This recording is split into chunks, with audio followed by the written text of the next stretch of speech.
వచ్చామండి. నెల్లూరు జిల్లా గూడూరు డిపో నుంచి వచ్చాము. మేము గత 27 సంవత్సరాల నుంచి ఇదే ఉద్యోగంలో ఉన్నాము. దీనికే కష్టపడుతున్నాము, పాట పాడుతున్నాము. కష్టంగా చేరినా కూడా ఇష్టంగా దాన్నే చేసుకొని పోతున్నాం మేము. ఇప్పుడు ఏంటంటే దీన్ని తీసుకెళ్ళి ప్రైవేట్ వాళ్ళకి ఇవ్వాలా, ఈ శ్రీశక్తి పథకాల ఇవన్నీ చేసినందువల్ల మాకు చాలా ఇబ్బందులు ఉన్నాయి. డిపోల్లో ఎన్ని ఇబ్బందులు ఉన్నా ఎదుర్కోగలుగుతాం, కానీ సంస్థకి ఈ ప్రభుత్వం నుంచే ఇబ్బంది వచ్చినప్పుడు మేము తట్టుకోలేము కదా.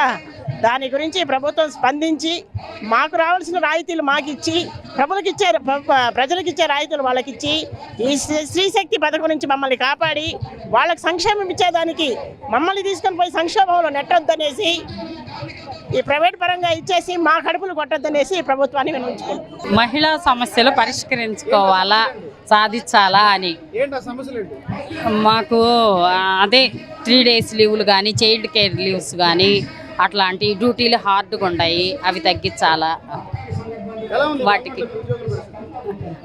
వాటికి ధర్నా చేయడానికి వచ్చాము. చెప్పాను కదా, మా లీవ్స్ మాకు ఇవ్వాలి, మాకుండే అలయన్స్లు మాకు ఇవ్వాలి.